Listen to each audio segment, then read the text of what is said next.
beyond the horizon, one in the light of faith and mission, hearts ablaze, forever grateful, consecrated to Christ, who urges us on.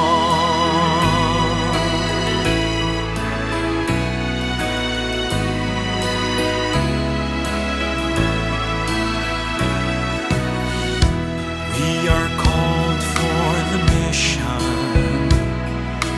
forged in the heart of Mary, inspired by the life of communion, transformed in the spirit of Claret, journeying beyond the horizon, one in the light of faith and mission, hearts ablaze, forever grateful, consecrated to Christ, who urges us on.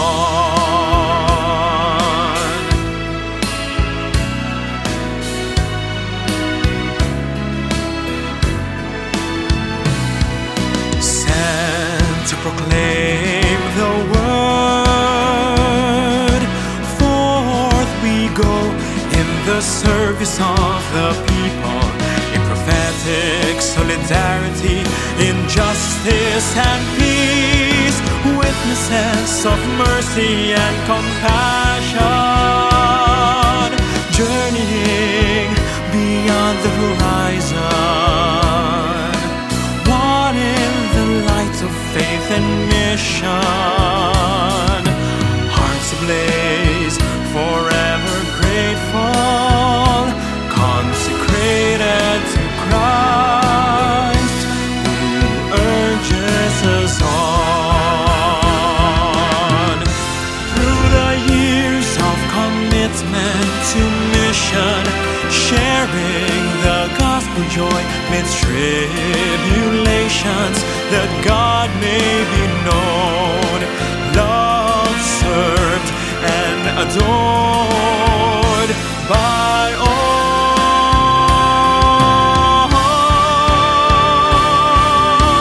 journeying beyond the horizon,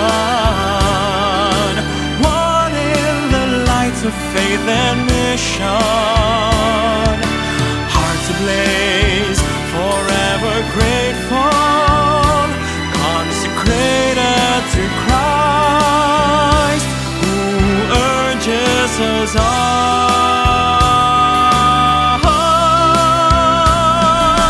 One in the light of faith and mission, hearts ablaze, forever grateful. We are missionaries. We adore, we proclaim,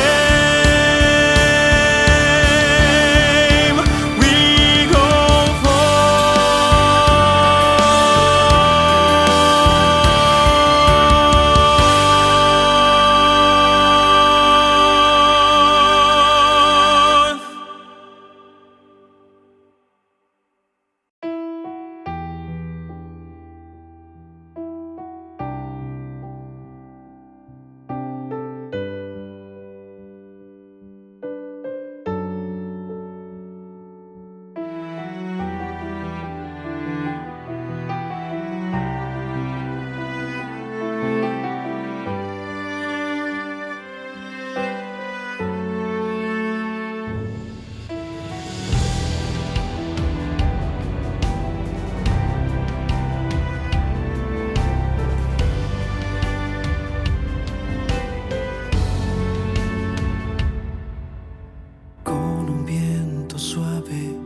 Así brotó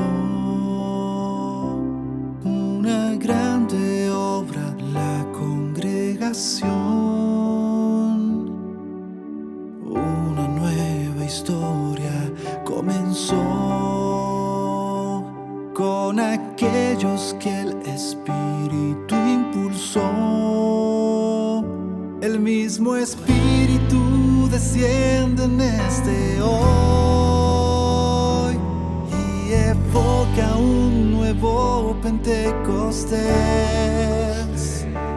convocando nuestra vida a la misión. Nos envía al estilo de Claret y es fuego que arde en caridad, es fuego que abraza al caminar, es fuego que enciende a todos en su amor, y es fuego que arde en caridad, es fuego que abraza al caminar, es fuego que enciende a todos en su amor.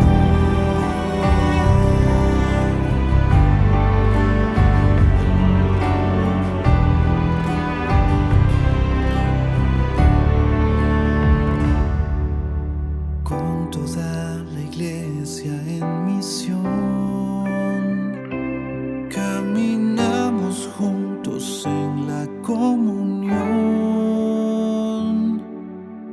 arraigados en Cristo el Señor y audaces misioneros con ardor.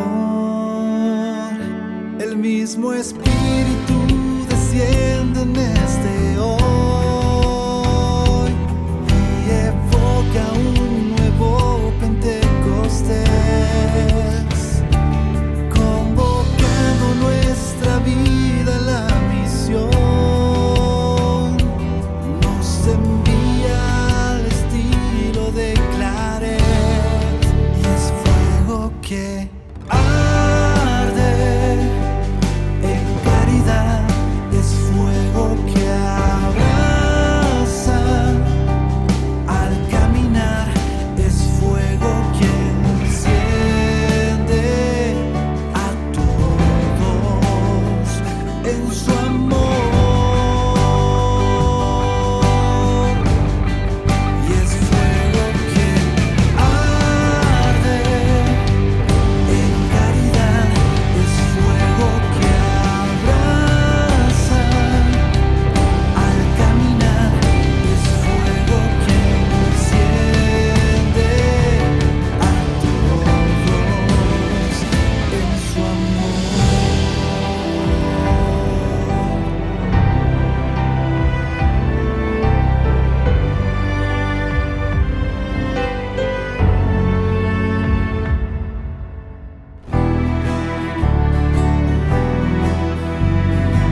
ang mga isinugo. Lakas namin nagmumula sa Diyos, di namin alintana. Mga balakid kahit pa sakuna, basta Claresiano, misyonero, susuyurin sang mansulok ng mundo. Hatid ay biyaya at pagmamahal ng Diyos. Tatak Claresiano, ito ako. Kami ay may pusong umapaw sa paglilingkod sa aming kapwa. Anumang pagpapakasakit, kay Jesus at Maria kami kakapit. Basta Claresiano, misyonero, susuyurin san man sulok ng mundo. Hatid ay biyaya at pagmamahal ng Diyos. Tatak Claresiano, ito ako.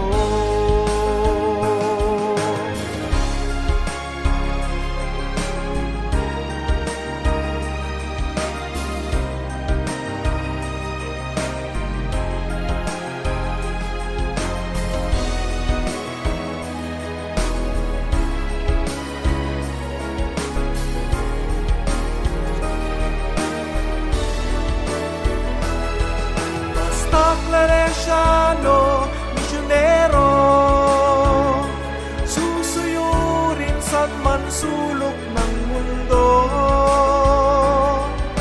Hatid ay biyaya at pagmamahal ng Diyos. Tatak Claresiano, ito ako. Hatid ay biyaya at pagmamahal ng Diyos. Tatak Claresiano, ito ako.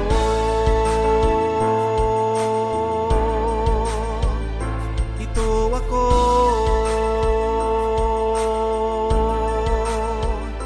Ito ako.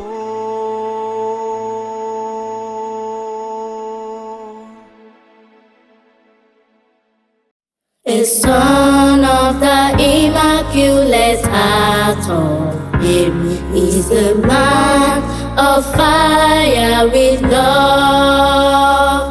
He spreads the flame wherever he goes.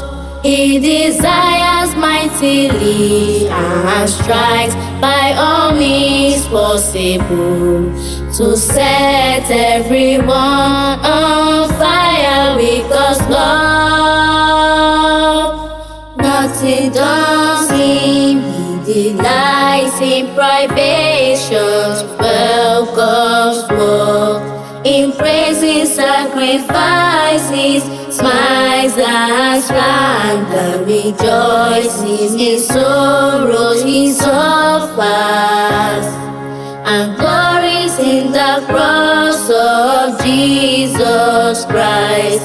His only concern is how we may follow Christ and imitate Him in praying, walking, enduring, and striving constantly and solely for the greater glory of God and the salvation of humankind.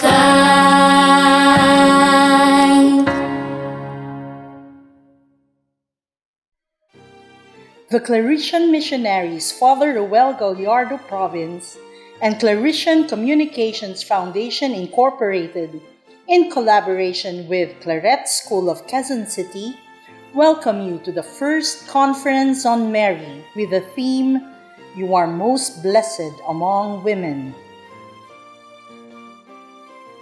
Con Maria PH is endorsed by the Roman Catholic Diocese of Cubao and the Association of Catholic Shrines and Pilgrimages. We would like to thank our media partners: Like Us News, 846 Veritas, Philippine Daily Inquirer, TV Maria, Archdiocese of Manila Office of Communications, Sunstar Cebu, Radio Veritas Asia. We would like to thank our sponsors: Orange Segment, Human Nature, Mabel Padilla, Liberty Miranda, Art of Angels Merchandise, RG Anything Company, and Nature Spring. Okay, magandang umaga ulit sa ating lahat. How was your group sharing? Parang mas maganda yung group eating no? Pinaserve na namin yung food kasi mukhang gutom na kayo No? So anyway, we'll just have some changes in the schedule. No? In the interest of time, we will proceed with the next talk. No? And then yung group sharing after, pagsasamahin na natin yung plenary sharing ng sharing 1 and 2 after lunch. Okay, so now para matapos tayo before lunch, before 12 o'clock, we will proceed with the next input for our Marian Conference. So I'd like to bring you back to Maki to introduce our speaker. Thank you, Miss Mary Ann.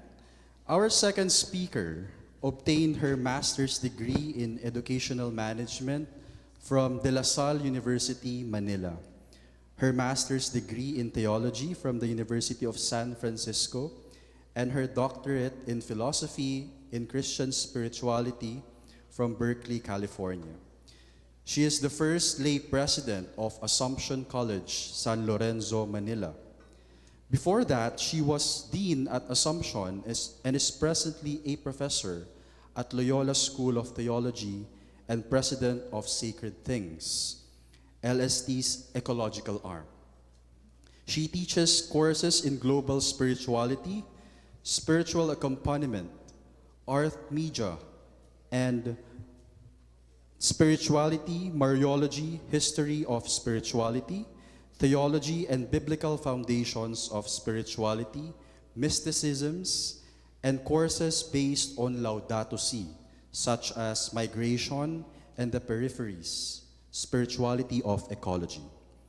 Her passion is in the field of mysticism, spirituality and education at all levels, especially for Gen Z and millennials, religious, priests, teachers, and NGOs.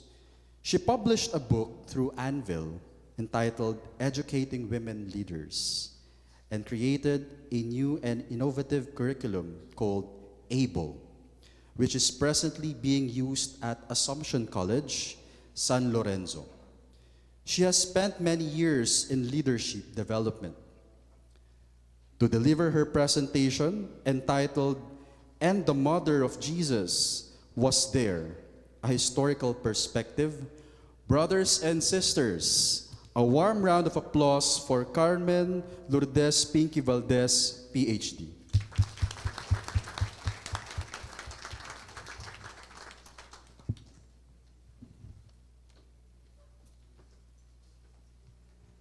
Hello.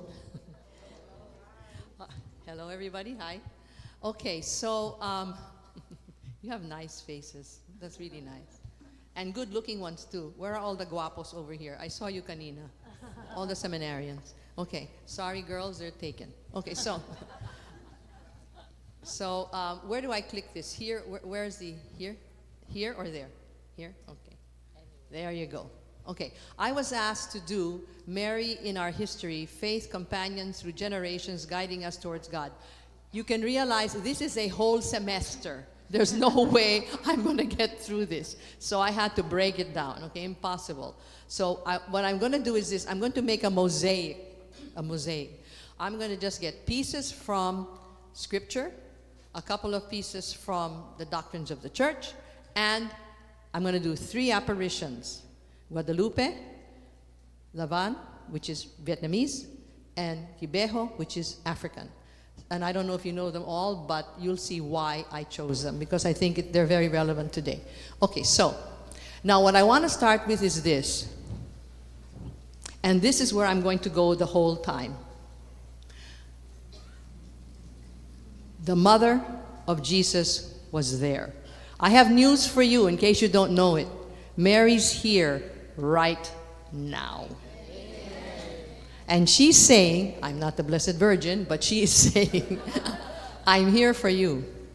And the way I'm going to end this is the way I'm going to begin it now, which is, whenever you are present anywhere, if you walk into a room, if you go into a chapel, if you come to a conference, if you sit down at a table, later on you're going to have lunch, if you are sitting there, Mary should be there. She is there if you are there, if you're aware of it. So every word that comes out of your mouth and every judgment that you make should be coming the way Mary would do it. That's kind of difficult, but you'll see, you're going to get there. Don't worry. Okay, so I'm starting with this. So we're going to look at the messages, and these are the 3, Guadalupe, Labang, and Kibego. She is the African. Now you'll notice something right away. Mary takes on the vision, the looks, the dress, and the language of the people that she's talking to. And that's the wonderful thing about going to heaven. You're going to look like anything you want to look like. Isn't that cool? I want to look like Teresa of Avila, but I don't know if I can make it because, by the way, she was very, very good looking. Okay, so, but you can change, it doesn't matter, because that's what Mary does. She actually looks like this. And by the way, Mary has a selfie of her own. The Virgin only has one selfie. Which one is it? Come on. Guadalupe. She took her own selfie. That's her image. Nobody painted it. All these other ones are what the people saw. This is what the people saw. But this is different. This is what she wants you to see about her. And that's why Our Lady of Guadalupe is so, so critical. Okay, so there are about 386 to 396 recorded apparitions of Mary, okay? There are many more, but they're not recorded. And these are mostly lately, because before they weren't keeping track. Now, if you want to look closely, this is how it looks like in Italy. Use how concentrated it is. I have news for you. Mary is a frequent flyer. She has a lot of mabuhay miles. Because Mary appears anywhere where she's needed. And the mother of Jesus was there. And the mother of Jesus is here. You know why? She wants each of you to talk for her. She wants you to be her voice the way you should be the voice of Jesus. And sometimes it's better you just talk straight about Jesus if you want to. But in many places, the softest way in is to talk about Mary. It's the softest way. You know why? Everybody loves their mother. Right? Okay. P.S. If you know anything about Meister Eckhart or any of the mystics, many of them call Jesus my mother. Did you know that? Yes? No? Yes? No? Okay. Julian of Norwich called Jesus my mother. Just so you know. Okay, we're going to do a very quick assessment. The wonderful gentleman who talked before me showed you all the images. I'm going to show you some images, and I want you to just look at them first. By the way, I'm not going to read everything that's in my PowerPoint. If you want it, you can have a copy of it. Because if I read it all, we'll be here until 2 o'clock this afternoon, okay? So I'm just going to go very, very, very quickly because I want to end before noon, okay? Okay, so we're going to do a little assessment. I'm going to give you 9 images, and I want to know which one warms your heart. Don't tell me yet. Just watch, okay? There's no Viva or anything like that, okay? There's no Ave Maria, nothing, okay? Just quiet, okay? Be still and know that I am God. You know your Psalms? Okay. Okay, here we go. Number 1, the Annunciation. I picked this photograph because she was only 14, and it's a big mistake to make her 40 years old. She did not give birth to Jesus when she was 40. She gave birth to Jesus, she was only 14. This is how she looked, okay? And by the way, with her, yes, the world changed forever. Number 2, Mary with her baby Jesus. I don't know if you know the song. If you don't, please look it up. It's called Mary, Did You Know? Do you know that song? Okay, it's beautiful. And one of the most, the composer, by the way, and his group sings it, the composer has a beautiful, beautiful line, okay? Mary, did you know that when you kissed your little baby, you kissed the face of God? So you know what? We can all kiss the face of God. And I have a whole lecture on it's from Meister Eckhart about the kiss of God. If you ever want to hear it, let me know, okay? It's a beautiful, beautiful presentation that Meister Eckhart makes about kissing the face of God. But Mary actually did it to the baby Jesus. Isn't that fabulous? Okay. The next picture is the Assumption. That's Assumption San Lorenzo, where I used to be president, but I'm not anymore, thank God. Administration is not what I like to do. All my life, they forced me into administration, and I really don't like it. I want to just teach. I like to interact with people like with you. That's what I like to do. This is the best part. Because there's nobody in the world like you. Okay? You're very special. Okay, so, and of course, what's very, very important about the Assumption is that's the mark of the church. The church deliberately, Mary never died, they say. Whether Mary died or not is irrelevant. They say when the end of her life came, she was brought up to heaven, okay. But it's the apex because that's the divine feminine. Because we presented God as masculine, and of course there was a big rumpus in the 20th century, and they said, where's the feminine in God? They said, okay, we won't call God a she, but we'll put the Blessed Virgin up there, and now that's good enough, okay? All right, fine. As long as it's Mary, it's okay. Our Lady of Mount Carmel, by the way, my real name is Carmen, so nobody calls me that, by the way. But anyway, the reason why I like Our Lady of Mount Carmel is because that mountain is a mountain dedicated to monks, because that's the seat of contemplation. And I know that are there any Carmelites here? Yippee! So you know what I'm talking about, okay? So you are the bastions of contemplation. I have news for you, which isn't very nice. People pray a lot, but their contemplation is poor. You know what I'm saying? They pray a lot, but that's why I said, be still and know that I am God. How still can you be? And can you shut off your mind? I won't go there because that's not what this lecture is about. Okay, the other thing is, it's very prophetic, and you know the good from the bad. Prophets, Our Lady of Mount Carmel, and of course, you have the presentation of the scapular to Simon Stock. Okay, then Our Lady of Lourdes. I don't need to talk about Our Lady of Lourdes because everybody knows Our Lady of Lourdes very, very well. The important thing about Our Lady of Lourdes is that's where she said, I am the Immaculate Conception. And the reason why she said that is because they knew that if Bernadette said this, there's no way that anybody told her this, because nobody talked about the Immaculate Conception when Bernadette was around, okay? So for her to hear it, it means somebody told her that's heavenly, basically the Blessed Virgin, okay? Next. Hello. The thing is not working. Yoo-hoo! Your battery is dead. There, okay. Our Lady of La Salette. Now, the reason I love Our Lady of La Salette, of course, she appeared again to a woman. I have news for you. 75% of the time, Mary appears to women. Na na na na na na.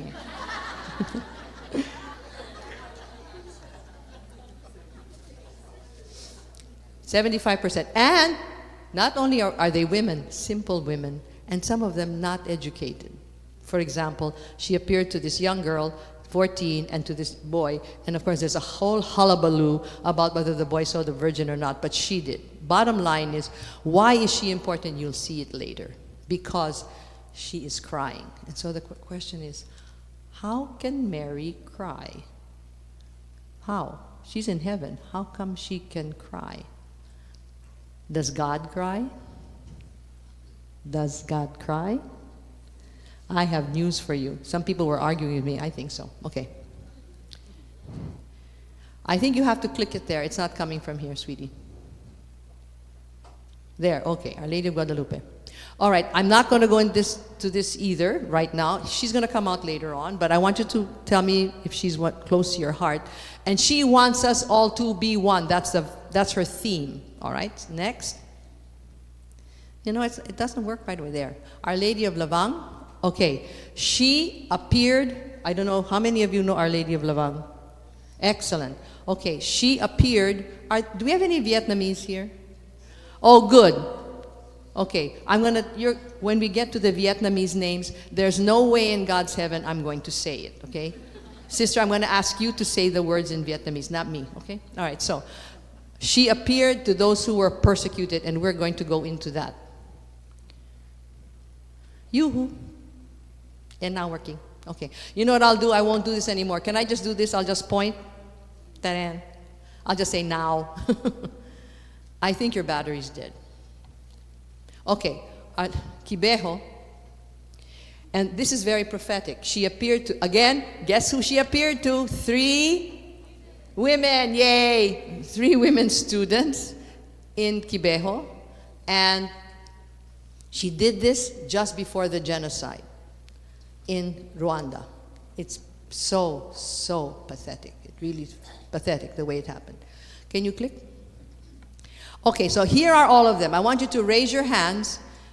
You don't have to say Ave or anything. Just raise your hands. Which one of these, I just want to get a feel for who you are, okay? Tell me which one of these says something to you. Okay, number 1, never mind the photograph, just Our Lady. The Annunciation. Good. Number 2, Mary and the baby Jesus. Why, it's all women. How come the men don't raise? One man, cool. Okay, you're Mr. Macho. You're all right. Okay, Our Lady of the Assumption. Cool. Our Lady of Carmel. Of course, because you're Carmelites, you have to say that. You're cheating. Our Lady of Lourdes. Wow, good.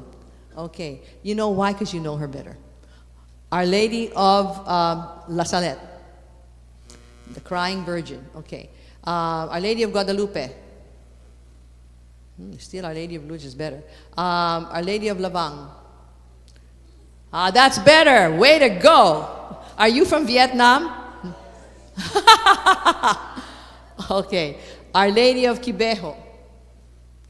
Wonderful. I'm glad you like it. I really like Our Lady of... By the way, her longest dialogues were with the 3 students. Sometimes she had a dialogue which was 8 hours. And when she's talking to them for 8 hours, they don't budge. And they're just standing there staring for 8 hours. And it's a whole conversation that's going on. Next. Okay, now I get the picture. Next. All right, so in 45 minutes, I'm going to try to pull this all together. And by the way, just so you know, the whole concept of the Immaculate Conception was done by Duns Scotus, which is already in the Middle Ages. So don't think this is from the very beginning. Okay, so... you'll see why that's important. And then the perpetual virginity of Mary, that comes from the 2nd century, just so you know when it started. Next. Okay, so we're going to make a picture. Next. Yoo-hoo. Good. Okay, so the Immaculate Conception, Duns Scotus, good, and the perpetual virginity of Mary. Next. We're going to handle these 2 mysteries first. I'm going to go very, very quickly. Why the Immaculate Conception? This is our problem. We keep thinking of the Immaculate Conception means that Mary was not tainted by original sin, that Jesus saved her ahead of time, and so she had no sin, and therefore she had no propensity to evil, and therefore she had life easy because there was no temptation. Wrong. Yes, she had no sin. Yes, correct. She had no propensity to evil, but she suffered more. And I'll tell you why. Because when we do it, our glasses, okay, the glasses of our soul, it's murky. It's murky with our egoism. It's murky with our fear. It's murky with our me. It's all about me. And it makes your glasses foggy. You can't see. So when we look at things, We suffer and we see it. We think of the people of Ukraine, okay, blah, blah, blah. But not Mary. Because she has the Immaculate Conception and she's born that way, guess what? She sees perfectly. She sees the pain. That's why she appeared 396 times that are on record. Okay? Because she wants to be everywhere. And she keeps coming back and she keeps coming back. And we are not listening. We are just not listening. To this day, we are not listening.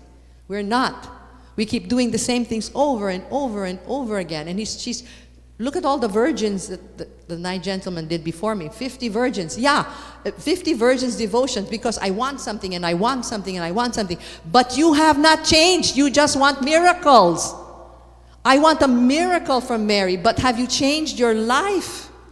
That's what Mary's asking us. Can you change your life? Because if you don't change, we're going to be like the Tutsis and the Hutus who killed 90,000 people. That's who we're going to be. Okay, so what does the Immaculate Conception means? She means that she had to struggle with the darkness. That's what it is. Next. And let's not deprive her of her heroism. So when Our Lady of La Salette cries, she is crying because of the following things. This is what the visionary said, because it's not about herself. She's talking about our egoism. She keeps talking about repentance, change your life. Of course, she's talking the language of the times. But today, if you say repent, people don't know what you're talking about. Okay, if you say conversion, what do you mean conversion? I'm going to convert it from YouTube, and I'm going to make it from a PDF, and I'm going to make it a Word document. That's the conversion that they know. That's not what she's talking about. Okay? But why? And this is what she says, because our anger is destructive, because we're hard-hearted, because our hearts are made of stone. That's why. And she appears to them and she's crying. This appears also in Japan, but we're not going to go to that virgin. But the virgin in Japan, she's made of wood and she cries. She's crying for the same reason. She says it so many times and we're not listening. We're just not. Next. So, was Jesus tempted? Was Mary tempted? Of course. It didn't mean that she did it, because if Jesus was, this doesn't make any sense. How come Jesus was tempted and Mary was not tempted? Of course she was. And I'm going to show you where the temptations came up. And for example, he was tempted 3 times in the desert, and then in the Mountain of Olives, he overlooks Jerusalem just before the whole Paschal mystery takes place. He's standing there and he's looking and he says, what does Jesus say? How many times I've wanted to take you under my wings like a mother hen. He makes himself a woman. I want to take you under my wings like a mother hen, but you would not. You just don't want it. Okay? Okay, so, and of course, agony in the garden, let this pass over me. Those are his temptations. Next. Okay, so, when does hers begin? Hers begins right when she presents Jesus in the temple, and Simeon says the following things: a sword will pierce your own heart. Wow. A sword will pierce, and she knows this, and she's very young. She's 15 years old. Next. Next, thank you. And then, of course, and I like this, I took this photo because she looks young again. She's only in her 20s here. And of course, Jesus disappears into the temple, and she says, don't you know that, that's what I'm saying. It's not that she didn't, we think of Mary, oh, sweetie, sweetie, and that's not Jesus. That's not Mary. If you look at the gospel, that's not who she is. She doesn't, oh, no, she doesn't. That's not the image of Mary in Scripture, okay? Okay, so, and she says, look what you've done to us. Look at, we've been looking for you. She's not worried about herself. She's worried about him, because remember, Jesus didn't know he was the Son of God. He learned it he grew in age, wisdom, and grace. He only figured it out. Oh, this is who I am. And she's beginning to realize, oh my God, this is where he's going. She already knows it because she knows her scripture. Next. Okay, so, and what does she do? She treasures all these things in her heart that's going to be pierced. Not once, but 7 times. 7 times. Next. I'm not going to do all of this. Okay, in 20th century language, she said, it's not me, me, me, me, me. Now, this is what's very important for, may I say something to you, which is this. All of you here are absolutely altruistic. You're giving human beings, or you wouldn't even be sitting here. You would be doing something else. You're here because you're giving human beings, okay? And you want to do good. And there's a flood, and you make little bags, and you give it to the poor. And what do people say? I love to give things to the poor because it makes me feel good. It makes me feel good. There's nothing wrong with it except for one thing. You need to elevate to another level. And that's where T.S. Eliot comes in. He says, he has Thomas à Becket say in Murder in the Cathedral. And if you don't, I see some of my students here, and I tell my students, write this down and never forget it. He says, and the last temptation is the greatest treason, to do the right deed for the wrong reason. Ta-da! Okay. All of you here are doing the right deeds. All of you, you're all doing the right deeds. Are you doing it for the right reason? Because it makes me feel good. Because people look up to me. Because, you know, I'm a nun, I'm a priest, I'm a teacher, I'm a blah, blah, blah, so people are looking at me. That's okay. There's nothing wrong. It's not a sin. There's nothing wrong. But it's kind of low-level banality. Can you elevate that? And the last temptation is the greatest treason, do the right deed for the wrong reason. Get your motivations right. Next. Okay, so my personal perspective is this. Mary always did things for the right reason. And what she's basically telling us is, can you get over yourself?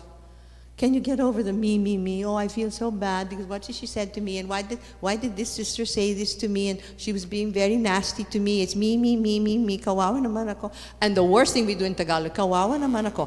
Kawawa naman ako, you should put in the wastebasket. Do not, kawawa naman ako, it's always me, they're always persecuting me. No matter what I do, they're You're doing the right thing for the wrong reason. You want to be admired. Sorry, that's the wrong reason. Okay, next. Next. Okay. Okay, with the Gen Zs, this is what I do with the Gen Zs. I like to fool around with the Gen Zs. Okay, so I tell them, you know, and I did this.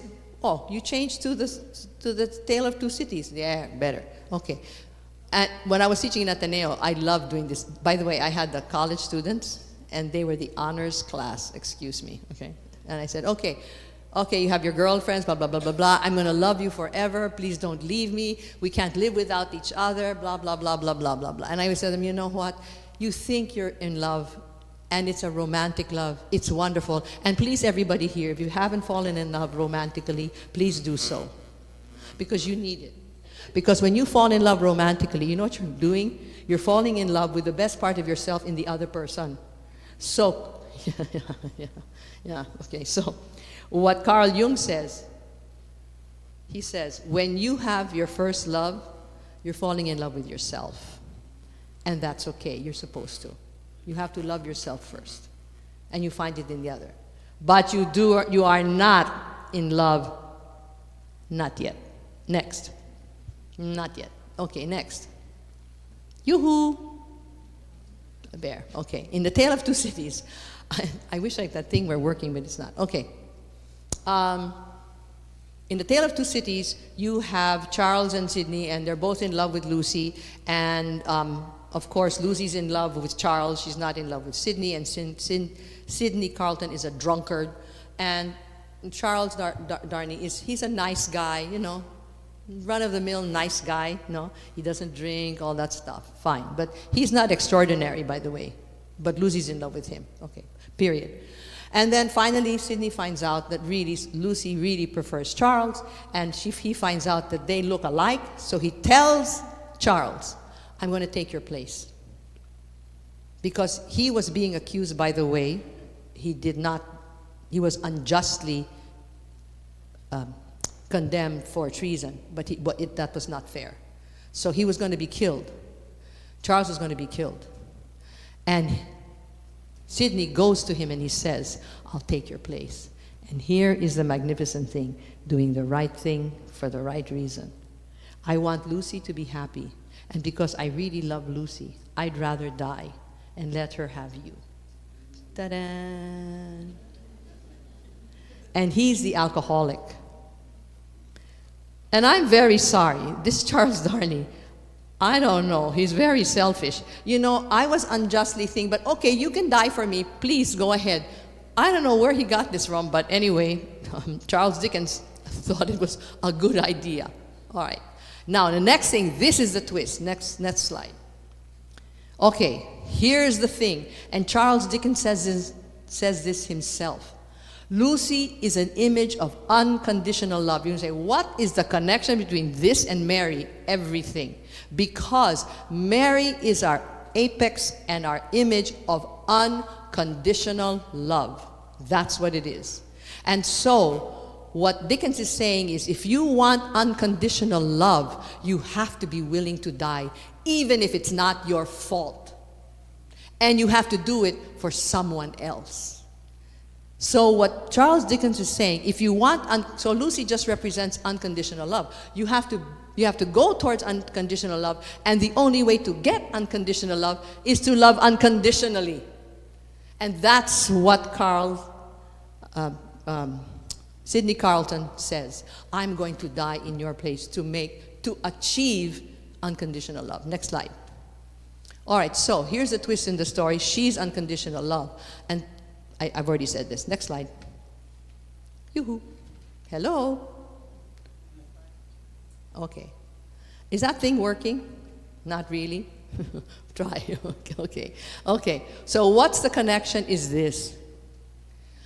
What does it have to do with the Immaculate Conception? Okay, Pinky, you've gone to, I don't know, Tale of Two Cities, and then you went to the Gen Zs, and then you went to the Immaculate Conception. What's the connection? It has everything to do. Because in the Immaculate Conception, it does not mean that she has no propensity for sin. It means you must transcend your ego to love unconditionally. That's Mary's message to you. If you want to love unconditionally, you have to transcend yourself. But before you can transcend yourself, you have to make yourself. That's why you need romantic love. Make yourself first. And then you know what you do?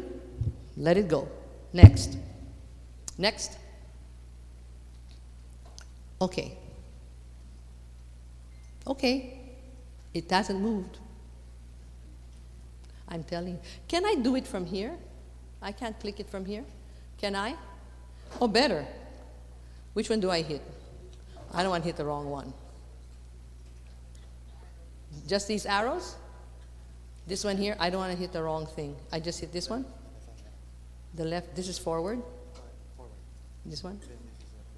Okay, good. Okay, I'll be the one to do it. This is easier. Okay, so to summarize, Mary wants us to reach unconditional love, and the only way we can do this is to let go of our self-centeredness, period. Oh, goody, right away, cool.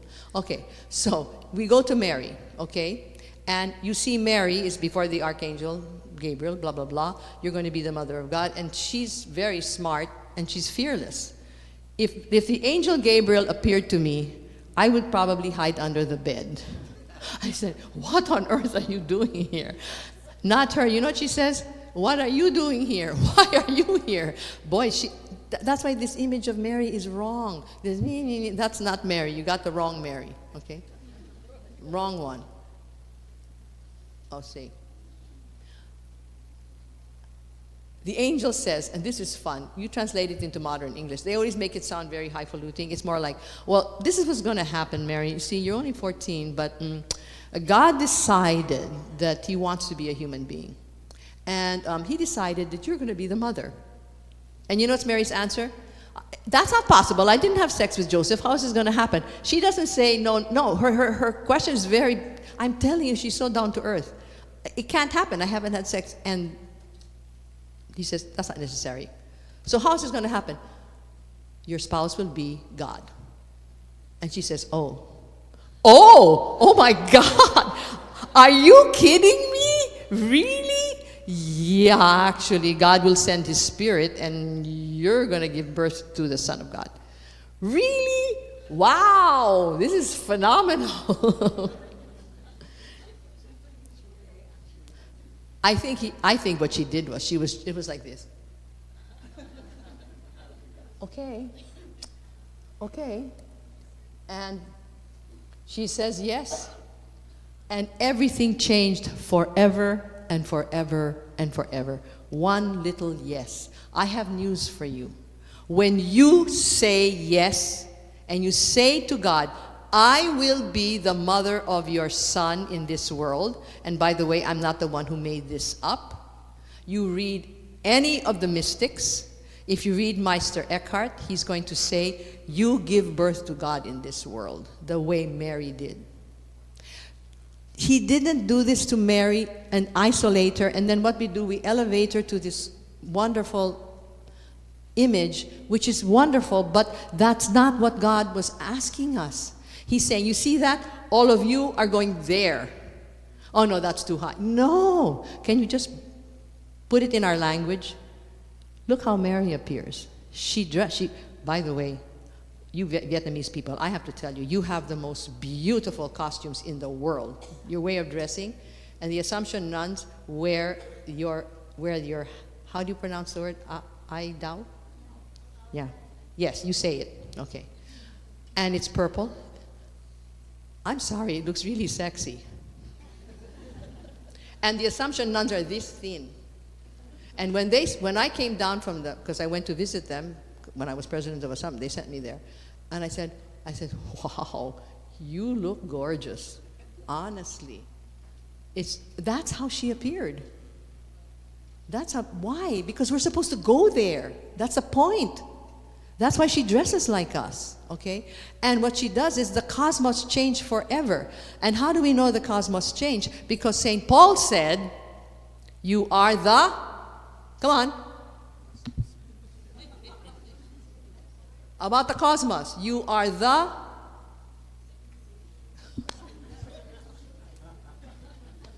you are the body of Christ, you are the cosmic Christ. The cosmic Christ gives birth to all of us, and we are the body, we are the mystical body of Jesus. Please study your theology. Okay. Okay, the perpetual virginity of Mary. Again, we have a big problem with this. This is a big problem. Because you come up, by the way, we didn't invent this. This started with our wonderful Jewish background. The Jews decided they were going to explain everything, and of course, the way they did it was they invented the Garden of Eden, and then Adam, who's seen as a very weak man, he does absolutely nothing. Did you notice in Genesis, Adam does nothing. He does nothing. He names the animals. That's it. And the devil knows he's talking to Adam, so he goes to Eve. So notice what the Hebrews, what they did, what the Israelites did. They made women the enemy. The devil's going to talk to Eve, who's going to tempt Adam. And this silly Adam, honestly, I don't get it. She says, do this, and he says, okay, if you say so. I don't know. The image of Adam is so puny. I'm sorry, man. It's just very puny. And the woman comes out very sorry. You're going to eat this because I said so. And then, of course, when God says, Eve, what did you do? Well, because the snake did it. Now suddenly we brought in an environment. The poor snake, the snake is made equal to the devil. We did a horrible thing in Genesis. No, we made snakes evil. We made women. Do you know what Tertullian says? We are the gates of hell. Women, we are the gates of hell. That's what Tertullian says. And by the way, he's a theologian. Sometimes I wonder about what the theologians are doing, but never. That's another thing altogether. And so, and of course, what the Jews think was that what Eve talked Adam into is to have sex before they were supposed to. So suddenly, sex is seen as something tainted with negativity and evil. That's what happened. That's what happened. And if you don't think it's right, go to Saudi Arabia right now, go anywhere in the Middle East, and see the way the women dress. With a burqa, and the only thing is their eyes. And even that, there's a veil. Why? Because the woman's body tempts the man. And all kinds of things happen to a man when they see a woman's body. It's all our fault. Because we're so cute, right? Right? Oh, we women, aren't we attractive? We're so, and you men, and this stupid Herod, okay, the woman dances for about 10 minutes. He said, you can have anything you want, even half my kingdom. I said, you idiot, what kind of a king are you? One dance, that's how powerful we are. We're extremely powerful. Now, this is the problem. Because sex was, by the way, who invented sex? I don't think it was you. Was it you? I didn't. I think it's a fabulous thing, but I didn't invent it. God invented sex, so how can you say it's evil? And what we say is, Mary has to be perpetually a virgin, because in those days, when they were thinking about it, sex was seen as something negative. That's the problem. So Mary cannot have sex with Joseph because she'll be tainted, which is silly. It's really silly. Oh, I have, thank you. Let's not open a new one. It's really very silly. Okay, bottom line. All right, because of this, but I'm not saying that Mary was not a virgin. I'm saying you're doing the right thing for the wrong reason. The reason is because she's married to God. That's the reason. It's not because sex is evil.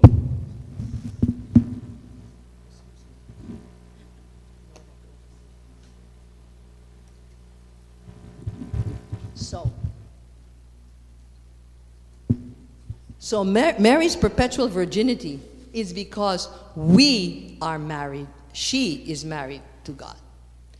He is the spouse. Does that ring any bells? Okay, show the next slide. Show the next slide. Oh, I'm supposed to do it. Never mind. Okay. What is happening is this, and some of you may not like this thought because you're not going to like it. But here's the truth. If sex is good, it's invented by God. If God said, I am going to be the father of your son through the Holy Spirit, you have entered sexuality into the Blessed Trinity. You may not like it because we put sex as something negative. It's not negative. It's one of the most beautiful things God has made. And that's why when you're a nun, why do you make a vow of chastity? It's not because sex is bad. It's because you have the best thing in the world and you give it to God. Because the best thing you have is your sexuality. And you say, you know what? It's yours. Yeah. Yeah. As you can see, I used to be a nun. I was a nun for 14 years in Assumption. There's a long story behind it, but it never affected anything with God or anything like that. It's another whole story. Okay, so the roots of sexuality is in the Blessed Trinity, and some of you may not like it, but it's true. And that's why Mary is perpetually a virgin. Okay, now, another thing about, I have to hurry up. Okay, I'll just say one last thing here about the sexuality, and it's this. In tradition, throughout the ages, a man takes a woman, and the woman belongs to the man. By the way, we had no identity. In fact, we only started voting in the last century. Before that, Thomas Aquinas wasn't very sure if women had a human soul. Did you know that? He actually wrote it down. Oh yes. Thomas Aquinas said, I'm not sure if women have a human soul. Okay. Of course, he's a Dominican. I was brought up by the Jesuits. Okay, so the third thing. Okay. And one last thing, as I told you, Mary always picks the simple, the humble, the peasants, students, etc. And in her song to Mary, she says, I'm going to raise up the lowly. And that's one of her big things. I have to go very, very quickly now, otherwise I might have to go slightly over. Okay, so here's the marriage feast of Cana, and the most important thing you have to remember is this. She was there to celebrate with us. That's why I said Mary is here, the same way she was at the marriage feast of Cana, and she had food with you outside. She is here. And if anything goes wrong, you say, Mary, you have to fix this thing. And Mary goes to her son and says, can you fix this thing? And Jesus says, I don't want to do it right now. It's not my time. And she says, I'm not going to pay any attention to you. And she goes straight to the waiters and she says, just do whatever he tells you. That's the magic line. And you all know this. I'm sure you've done this. I'm sure you've given this lecture yourself to your students and to each other. Do, and what Mary says every single time she appears, do whatever he tells you to do. Just do it, and do it blindly, even if you don't see why. Okay, next. Okay, so there's a tension building up, and Mary is seeing that the Pharisees and the Sadducees are going to destroy Jesus. She already knows it. And so she goes to the side and she says, tell my son I want to talk to him. And he says no. And she realizes he's on that path. But she was there. She wanted to tell him, don't you know what you're doing? And he wanted to say, yes, I know. My Father's business. I know I have to do this. And Mary's saying, let it be. And the one who got this was John Lennon. Let it be, let it be, let it be, let it be. Speaking words of wisdom, let it be. Okay, so let it be. And Mary knows they're just things that have to be. She stood there as he was crucified. I don't know how. In God's heaven, she stood there and watched him hammer the nails. I just don't know. I probably would have fainted. Probably would have thrown up. I don't know what I would have done. And you make her this sweet little thing? No. Yes, she was sweet, but holy smokes. And when he dies and he's on the cross, it says, Stabat Marta, he's standing there. She's not crumbling to the floor and rolling around in the dirt. She's standing there and she's looking up at him. And what is she doing? She is going through the passion with him. That's what she's asking us to do. All her apparitions, she says, can you suffer the way my son and I suffered? Come with us and be with people. And don't be afraid of suffering. So, and Mary was there when the church was born, which is Pentecost. Can you imagine all the apostles? They were so scared to death. They thought they were all going to be crucified. And so they go hiding in the upper room and they say, come with us, come with us. You know, in the Philippines, you know how Filipinos are? You hold each other's hand, even just to go to the bathroom. I don't know why. So Mary's sitting there, and you know what she's doing? She's holding their hands. Especially Peter, who's crying and crying. I know you denied him. It's okay. Okay, I'm his mother. It's okay. No, but I know, never mind. And the rest of you are just as bad, okay? You didn't even go. A bunch of cowards, really. And then the Holy Spirit comes and the whole world changes. Okay, so now we go to Our Lady of Guadalupe, and I love the way she approaches him. The first thing she says to him is, I am your mother. My dear ladies, gentlemen, nuns, priests, all of you here. Mary's here and she's telling each of you, I'm your mother. I am your mother. Don't forget it. And I think she's dressed and she's very radical. She goes to an indigenous man. She could have gone to anybody. She could have gone to somebody who was poor and Mexican, and she didn't. And by the way, he was not an Aztec. It was the Aztec territory, but he was not Aztec.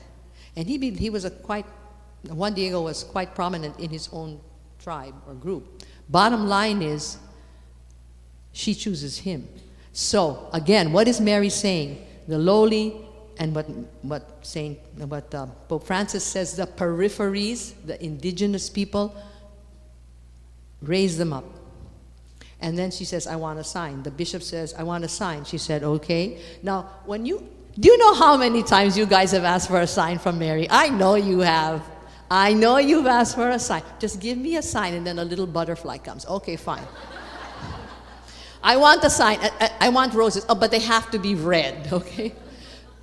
I said red. This is white. Okay, so we ask for a sign. So, of course, Mary's used to this. She says, okay, but she's going to make you work for it. Go to the top of the mountain. It's winter. All there is cacti and dirt and dried leaves. You'll find roses. You know what he does? He goes up there. Faith. She's asking you. She knows she's telling you, trust me. If I tell you do it, just do it. Do whatever he tells you. And if I tell you to do it, just do it. Okay, so he goes up. Lo and behold. Now notice he had to climb. There's always an effort. Number 2, it's at the top of the mountain. She didn't put the roses at the bottom of the mountain. The roses are at the top of the mountain. Did you notice that? Yeah, so if you think life is easy, it's not. And if you think life is unfair, it is unfair. It is unfair. I'm sorry, but that's the name of the game. I can't explain that right now. That'll be another whole lecture. Okay, so he goes to the back to the bishop. And as I said, now Mary does a selfie. She puts her image on his tilma. And when he drops the tilma in front of the bishop, it just glows. And the flowers fall. And the flowers fall to the ground that she has blessed. And the tilma just shines. And the bishop just collapses on the floor. Mary's there. Trust her. And you know what Mary's nice? She knows how to make a little drama. When she's going to do it, there's going to be a little drama. I was going to tell you a whole story, but we don't have any more time. All right, plus Our Lady of Guadalupe, she heals the uncle of Juan Diego, and she does it to let people know, you can come to me for healing. Okay. All right, some of the notes, and we can't go over all of this, but I just want to ask one question. You can get copies of this and see everything else that I wrote, but Juan Diego saw the Blessed Virgin in 1531. Why was he only canonized in 2022? 1531, he was canonized in 2002. Why? You know, there are some people who just died who founded an order. I'm not going to name it because I'm not going to put... This is what I always tell people. I promise Jesus that I'm not going to say anything negative about anybody because I don't want to put them down. So I'm not going to say anything now because I promise Jesus that I'm not going to do it. I'm not Marites, okay? So I'm not going to say it. However, there was somebody who founded an order, was canonized in record time. I'm sorry, because of the money. It takes money. And I don't know why all the people that love Our Lady of Guadalupe did not do anything from 1531 to 2002 for Juan Diego. Why? He's indigenous. I'm sorry, because an indigenous person meant nothing. I'm sorry. 15th, 16th century, an indigenous person, we're going to colonize you, and you're going to do what we say. Why in the Philippines? Look what happened to us in 1521. Okay, just a little before this. Guess what happened to us? Anybody here from Mindanao? Good. Only one? Okay. One thing I love about Mindanao, you know what they said? We are the unconquered Filipino. Good for you. You never bowed your head to the Spaniards. You never bowed your head to the Japanese. You never bowed your head to the Americans. You never bowed your head to the British. And you never bowed your head to Luzon. NCR. To this day, they will not bow their head. They want their independence. That's another whole story. We're not going there, okay? Okay. So, what Our Lady of Guadalupe is telling us is this. I want justice and I want healing. And the justice, which I think is terrible, is that Juan Diego was not canonized until can you imagine, the 21st century. This is horrible because he's indigenous, because he's dark, because he's uneducated. While somebody else who founded an order was canonized within, I don't know. It was so fast, 5, 6 years.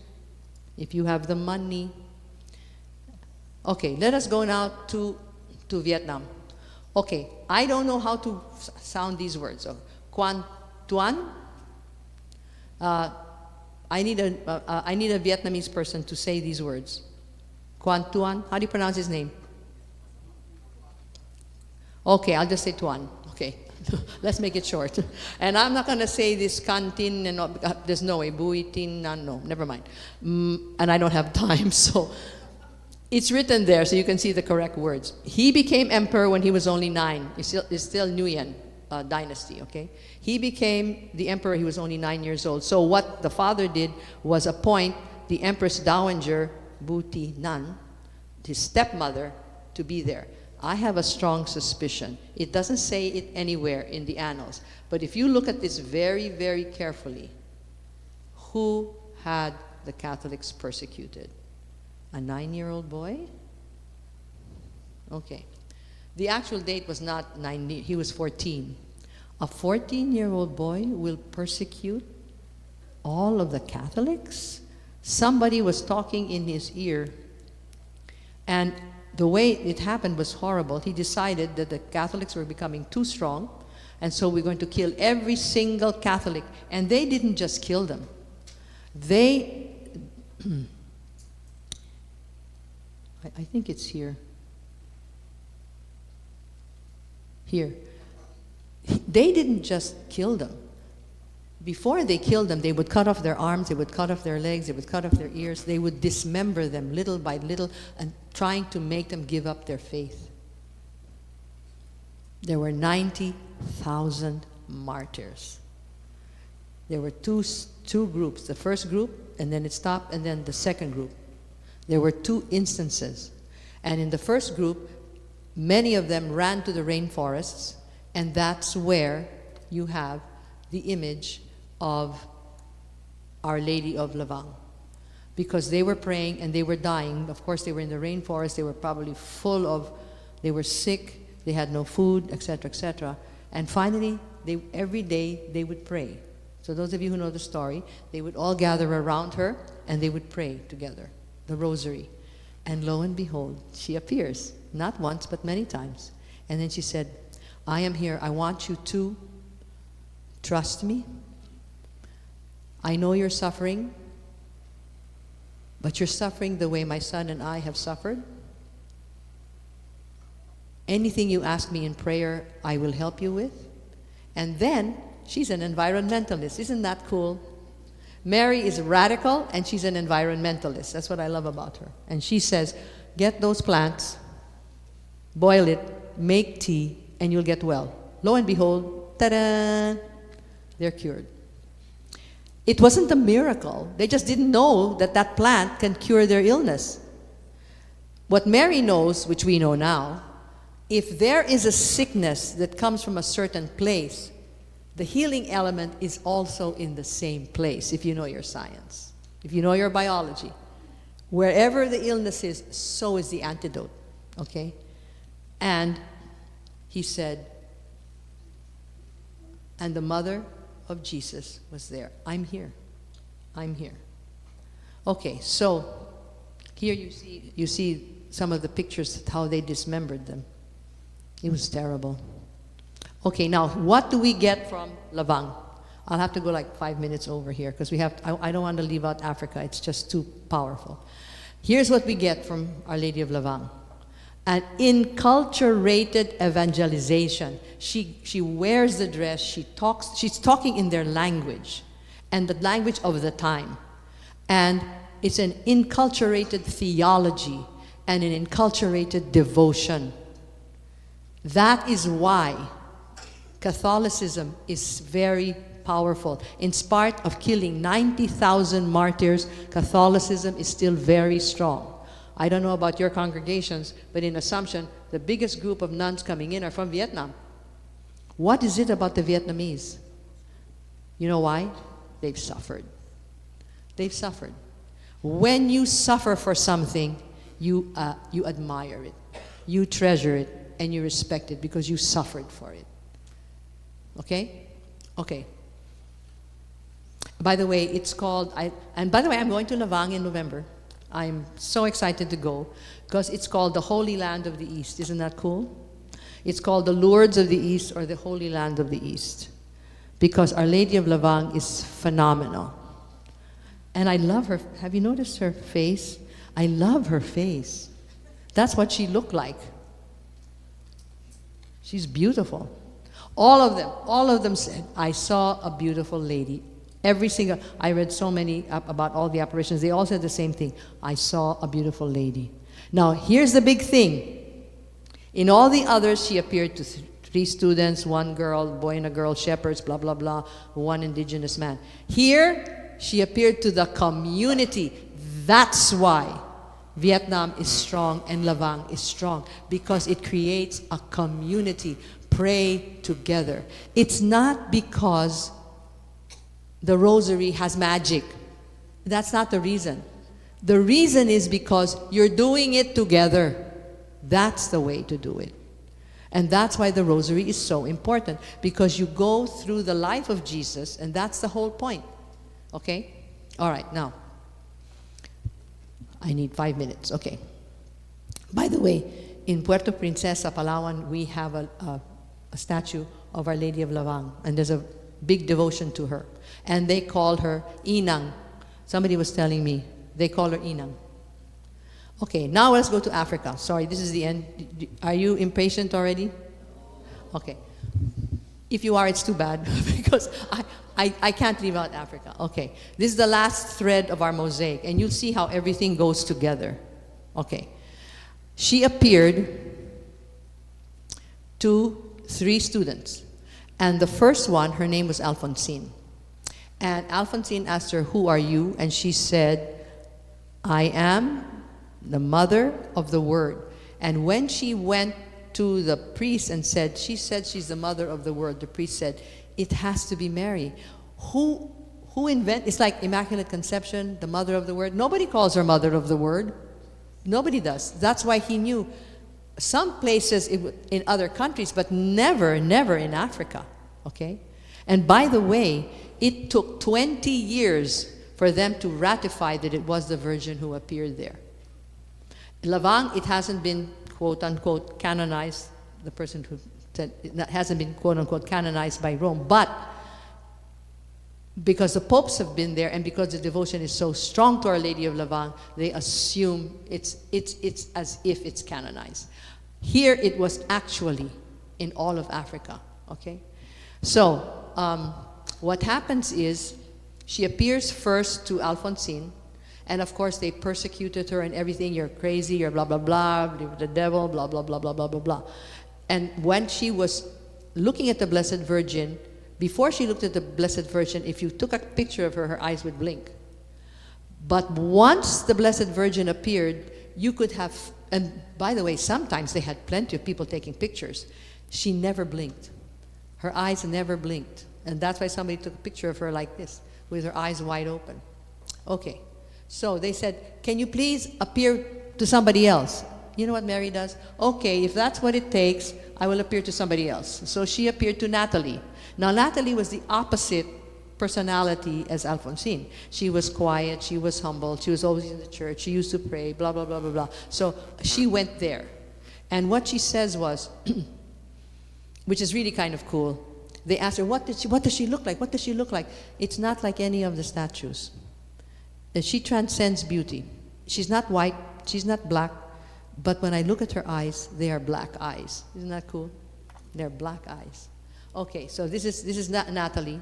And she said they were each given a special task. Alphonsine was supposed to pray for families in the church. Natalie was supposed to pray for the world, the souls in purgatory, and accept lovingly to suffer with Jesus and Mary to save the world. And Marie Claire, who's the third person, She was supposed to teach us, and I'm going to, I don't know if you know what it is. I will get it. Hold on. Just a minute. It's here. Where did you go? A little patience. Have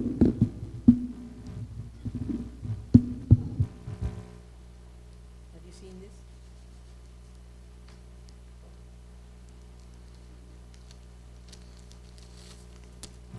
This is what she wants us to do. She wants us to pray the rosary of the 7 sorrows. This is the rosary of the 7 sorrows. These are her sorrows, just hers. And why does she want us to do this? Because she wants us to know what she went through. Because we have to do the same thing. And what are they? Of course, they appear differently in our lives. I'm going to show you later on what they are. But this is the rosary. Notice there are only 7 beads. There are only 7 beads, and there are 7 decades. It's not a decade, it's 7. How do you say decade? Anyway, whatever. That's what it is. Okay, now Marie Claire was very, very different. She was the opposite of the other two. In fact, she was the one who wanted to destroy them. Oh, they're but big hosts, they're crazy, they're nuts, it's the devil that's doing this, blah, blah, blah, blah, blah. Nobody wanted to pay attention. Guess what Mary did? She chose her. You are the one who's going to teach the 7 sorrows. Okay? Oh dear. Okay, so Mary gets even, okay? Mary has drama. I'm going to get, and this is very interesting about her. Now, why did Mary appear in in their village? Why? Because she knew that they would be part of the persecution. The Tutsis and the Hutus were going to get even with the Tutsis, and they went into the town and in Kibeho, and the first time they went in, they killed 4,000 people, and the second time they went, they killed 5,000 people, and Marie Claire was one of them. So she died a martyr. Okay? In the end, the battle between the Tutsis and the Hutus killed 80,000 people. What is wrong with us? And that's why Mary came. She said, can't you stop? Can you stop hating each other? By the way, here is the chapel dedicated to the Mary of the 7 Sorrows. Here are the 7 sorrows, by the way. Simeon, flight into Egypt, the temple, the crucifixion, the Pietà in the tomb, the crucifixion, the Pietà, and laying Jesus in the tomb. Now you go through this. If you were a woman and had to do this for your son or for your sister or your mother or your father, I don't know how you do it. But she's saying, here is the magic that comes with understanding this. You might say, well, okay, I'm saying the rosary. I can't help the people in Ukraine. I mean, how do I reach them? Yes, you do. Okay, here I'm going to fall into science. At the quantum level of existence, we all exist together. Anybody know their science? At the quantum level of existence, there is no division. That star out there is as close as this. And at that level, everything has a different formula. In fact, there is no formula. It's chaotic. And you know what else? Everything is possible. Did you get that? At the quantum level of existence, everything is possible. So at the quantum level of spirituality, which is every time that you pray, at that level, everything is possible. So you can be praying here, and you probably don't know that your prayer is reaching somebody in Ukraine. Some migrant that's crossing the Mediterranean. You just don't know it unless you have faith and you know it's there. You know how you know it? For example, this is the typical thing. You take a stone, you throw it in the middle of a pool, and you see little ripples going out like this. Okay, supposing that ripple is the ocean. It'll go from here, from the Philippines, all the way to San Francisco. That's what a tsunami is. the volcano erupts under the earth, and miles away, this wave comes several days later because we're all connected. We just don't get it. And Mary's trying to tell us, pray together. And we say, oh yeah, pray the rosary because it's magic. It's not magic. Don't be silly. It's magical in the sense that science will say a butterfly flaps its wings in Argentina and they'll feel it in Chicago. Nothing in the earth does not affect something else. Everything affects everything else, whether we like it or not. Climate change proves that to us. Okay? It proves it to us. Okay, so, bottom line, she's asking us to pray. And, okay, I need 5 more minutes. Is it okay? 5 more minutes? Are you guys, okay, it's ending. Okay. On Assumption Day, 1982, she said she was going to appear, so everybody was excited. Oh, there were thousands of people there in Kibeho. They were all waiting for her. Little did they know what's going to happen. She took the 3 girls, and she showed them fires, a vision of fires on the hill, of people dying, of skulls, of heads cut in half. This is them talking, okay? And then they saw a river of blood, and it was starting to flow. And they saw Mary, and Mary was in tears. She said, this is what's going to happen. 90,000 people later. So, did I get the number correct? No, 800,000. Pretty close. And 800,000 people are going to die. And she's trying to tell them. And she said, I'm tired of your hypocrisy. Mary uses the word hypocrisy. Woo! She calls us a bunch of hypocrites. And then she says, there's not enough love among you. What's the matter with you human beings? And she's telling the girls, tell them, tell them, tell them. I'm not giving this to you. I'm giving you so you can tell everybody else. This vision is not for you. And here are some of the pictures of Kibeho itself and the bodies that died there. These are real photographs. Okay? And here are all the names of all the people that they knew who died. And she says, pray, pray, pray, pray, pray. And she says,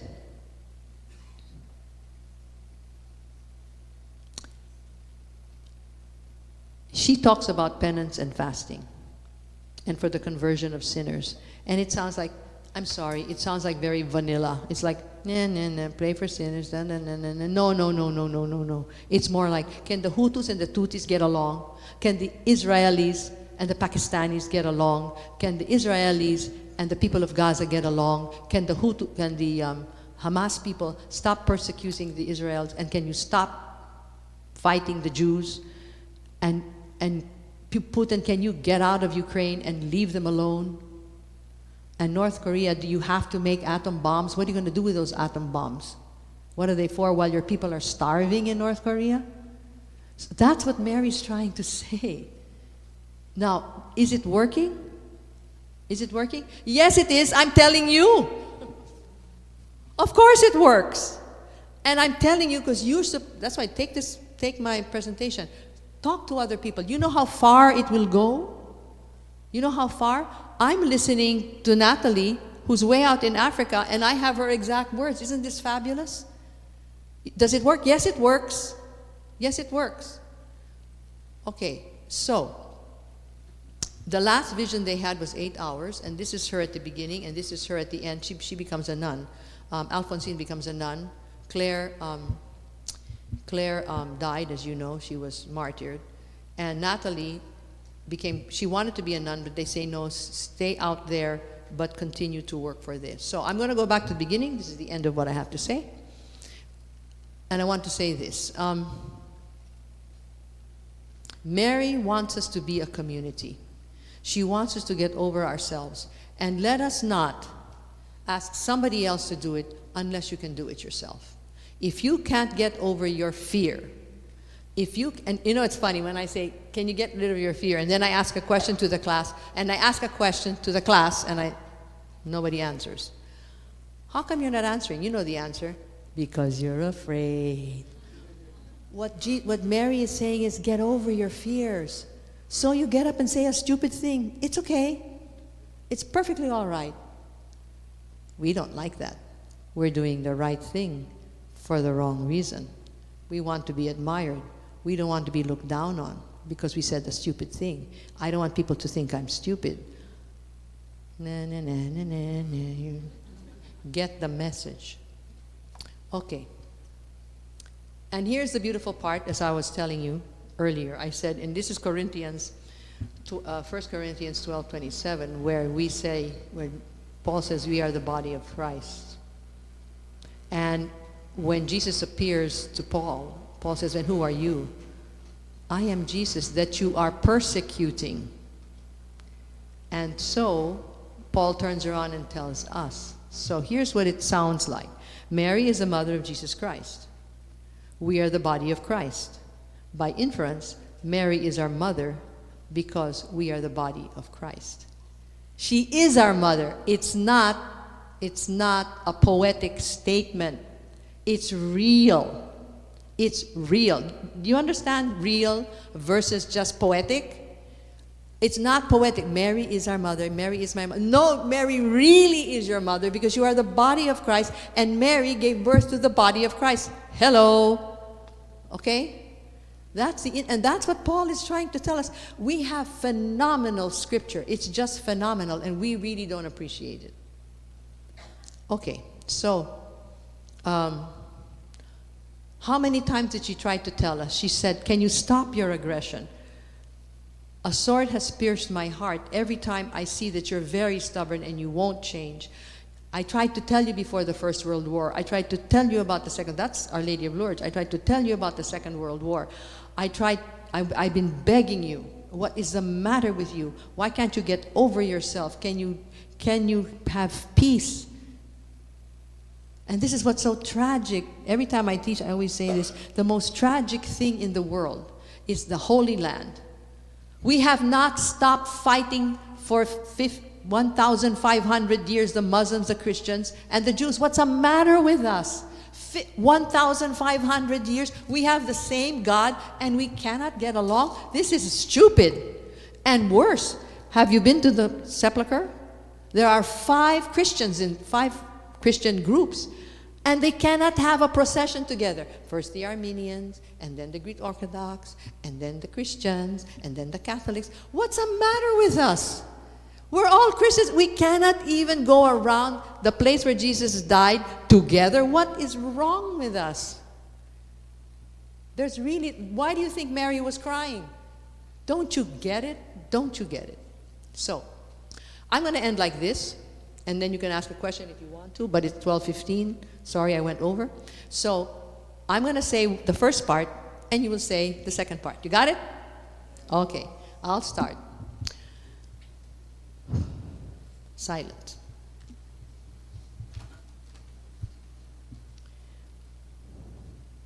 When we are suffering, The mother of Jesus is there. when we raise up the lowly, seek justice for the peripheries, The mother of Jesus is there. when any of you are sad, lonely, even depressed, The mother of Jesus is there. and when you laugh and when you are joyful, The mother of Jesus is there.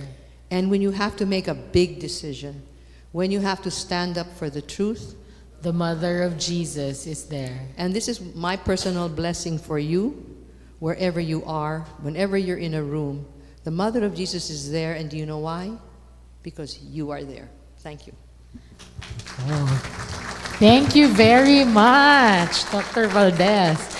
I think we have time for a couple of questions because Dr. Valdez has an emergency counseling session, so she will not be here for the question and answer portion this afternoon.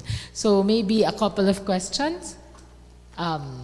The mother of Jesus is there telling you to ask the question and do not be afraid. If we learn something, we should not be afraid. Anyone? Question or comment? Okay.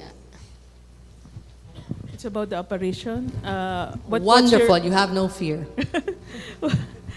What's your opinion of Medjugorje? Okay, again, what you have in Medjugorje is that you have a strong devotion and everybody goes there. So probably it was. And this is what I think. I think Mary is appearing everywhere. I guarantee she's already appeared in Gaza. She has already appeared in Ukraine. We just don't know it because a lot of people won't say it. And whether or not it was an apparition, the mother of Jesus is there in Medjugorje. Who cares? This is not Medjugorje, and Mary is here. And she's just as much here as she was there. And you know what she's saying right now? Oh, thank you very much. I don't have to appear because I think they got it.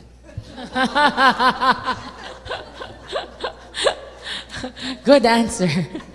Okay, another question? Yes.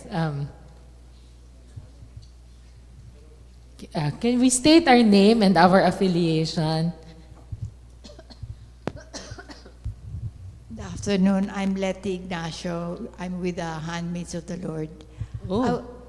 I would like to ask, we always say the mother of Jesus is here. Will she be here if I am not in the state of grace? Yes. Yes. Absolutely. And that's when she's more there. Okay. What were those apostles doing when Jesus was dying? They deserted him.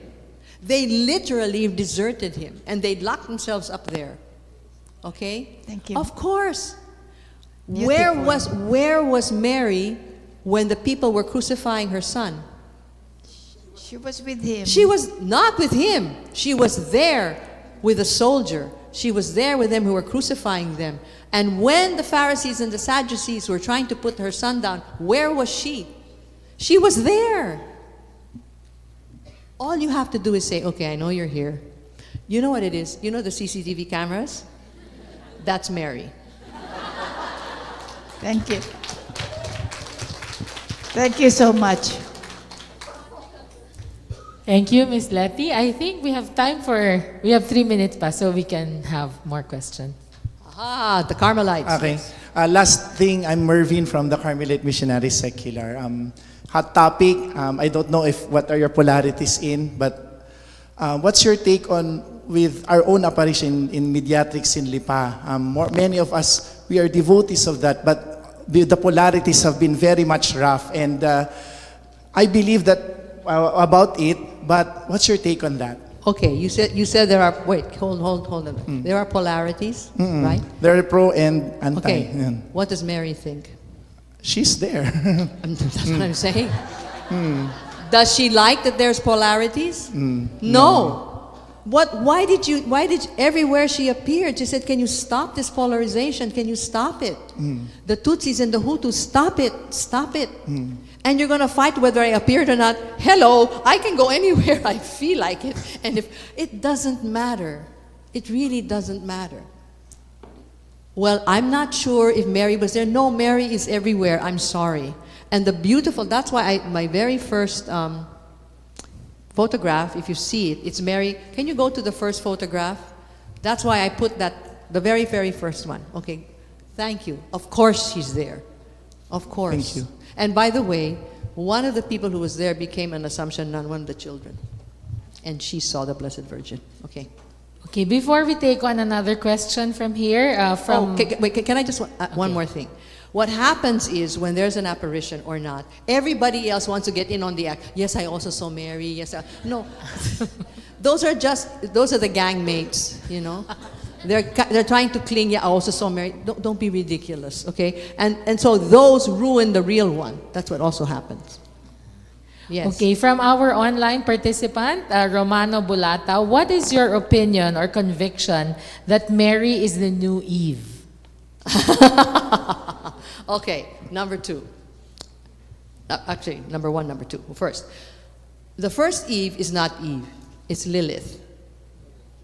Lilith is the first woman. But because the Jews didn't know what to do, so they created Lilith, and he's bad, and she has to leave. And then Eve's there, and Eve does the same problem. Why is she the new Eve? Again, this is poetic.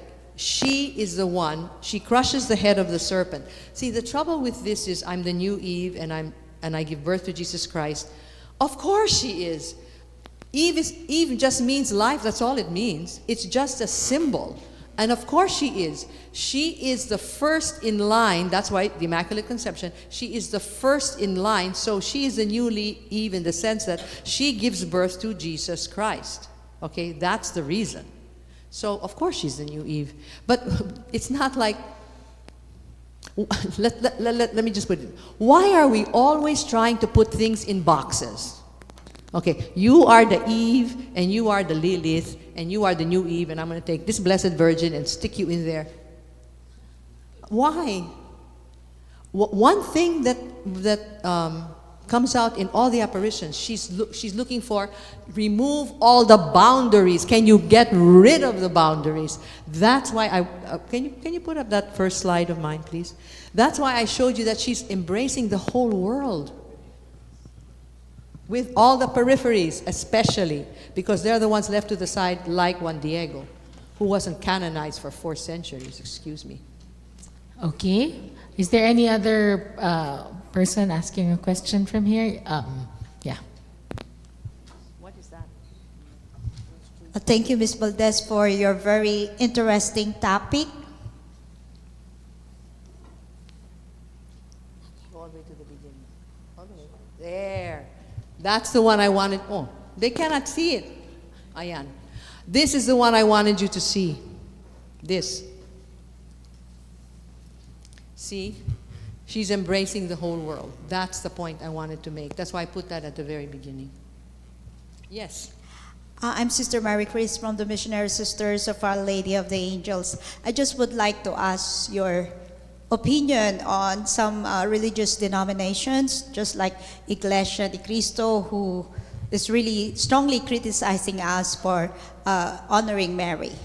Okay, this is a problem. And that's what the Protestants have. We have made Mary, I'm sorry, into an idol. Mary is not an idol. And that's why they put it down. They're not against Mary, the mother of Jesus. They're against what we did with the image of Mary. We made her into an idol. She's not an idol. That's a huge mistake. And we do this with our saints. We make them into idols. And that's why the Protestants are against us. Okay, but in fairness to Catholics, this is what happens. Christianity in the Middle Ages took God and put him further and further and further away to the point that even at Mass, the Mass was done behind the curtain. You couldn't see the priest. And you know why there's a little bell, ding, ding, ding, ding, ding, to let you know that that's a consecration, because you wouldn't see it. It's behind the curtain. And you can only go into communion maybe once a year, twice a year. We took God and we put him far, far, far away. And we're doing the same thing with Mary, and we shouldn't do it. We're taking our Mary, I love Mary, higher, higher, higher, and you're way up in the clouds, now you're very far away. So now I'm going to turn to my saints. No. Let's not make her into an idol, and that's why they're doing it. Just you have to understand where they're coming from. They're just saying, it's Jesus, it's not Mary. We get it. We get it. Okay, one last question. Ma'am, I'm Santosh, I'm an Indian. My question is, Mary appeared to several... You're from where? From India. Oh, wonderful. My question is, why did Mary appear to politicians? Because most of the problems in the world today we have due to politicians. You know why? Jesus told us why. Remember? Remember the parable? And the rich man and the poor man at the door. And even if you come back from the dead and talk to them, they still won't believe you. That's the reason. Because the politicians, not only are their glasses foggy, they're blind. They're blind. How she's going to appear, and this is what they'll see, nothing. They can't see it. And if they do, by the way, there are some politicians, it gets to them. And they're so guilty. They're really, really guilty. But, you know, when they have to choose, that's why I told you, when you have to make a big decision, do I accept this bribe or not? Many times they'll take the bribe. And their excuse is, it's for my family. The Filipino? It's not about me, it's for my family. Okay, that's all the time we have for questions. Okay.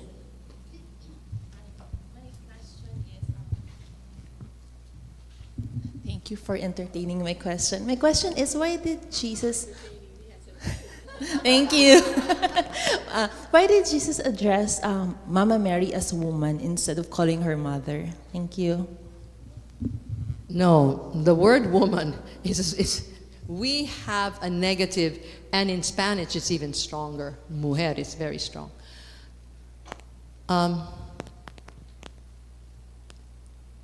He's trying to say, Mary is my mother, and I adore her. Look what he did. He did everything for Mary. But he's also saying, you're a woman, and this is very sad. In that day, women had no stature at all. And it took the 20th century to give women stature. The Constitution of the United States, and ours is after theirs in the Philippines, what does it say?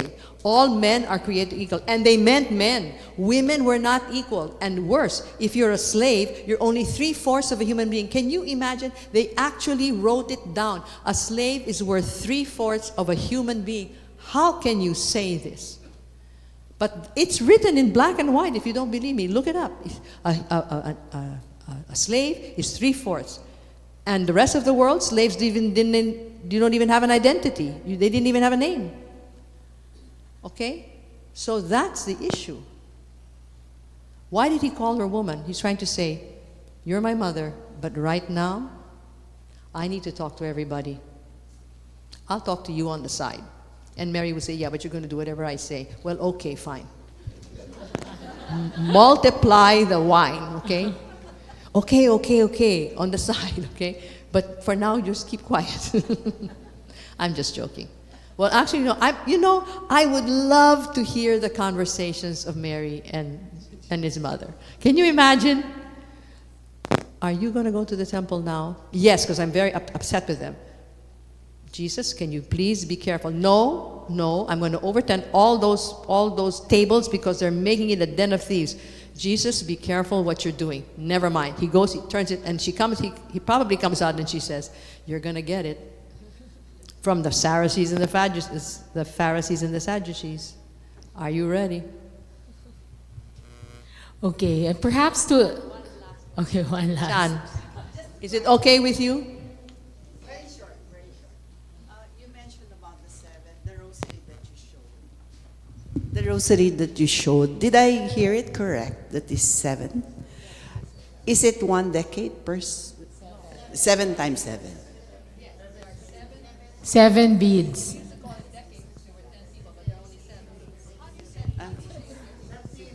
Septins. 7. Septins. And each one has 7 Hail 7 Marys. beads, yeah. Okay? Because I thought it's 7 with 10. I'll tell you what I'm going to do. I'm going to give you mine here. Wow! You know why it struck me? I thought I heard 7 with 10. It's 7. No, it's 7 because it's 7 times 10. It's 7. This is 7 times 7 times.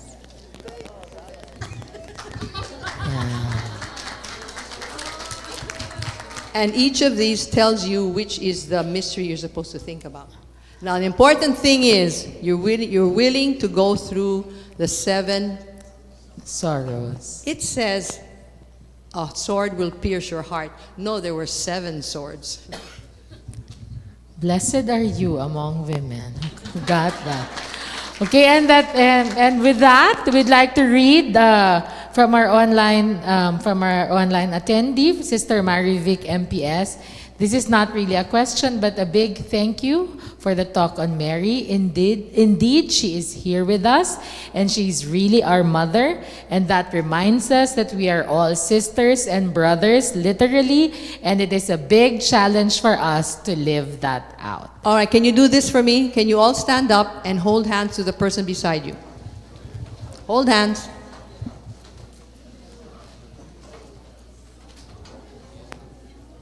Okay, I want you to go down like this, and then you're going to say, and the mother of Jesus is here. And then raise your hands. Go down. 1, 2, 3. And the mother of Jesus is here. Wonderful. Okay, thank you very much. The Claretian Missionaries, Father Ruel Gallardo Province, and Claretian Communications Foundation Incorporated, in collaboration with Claret School of Quezon City, welcome you to the first Conference on Mary with the theme, You Are Most Blessed Among Women. Con Maria PH is endorsed by the Roman Catholic Diocese of Cubao and the Association of Catholic Shrines and Pilgrimages. We would like to thank our media partners: Lycus News, 846 Veritas, Philippine Daily Inquirer, TV Maria, Archdiocese of Manila Office of Communications, Sunstar Cebu, Radio Veritas Asia. We would like to thank our sponsors: Orange Segment, Human Nature, Mabel Padilla, Liberty Miranda, Art of Angels Merchandise, RG Anything Company, and Nature Spring.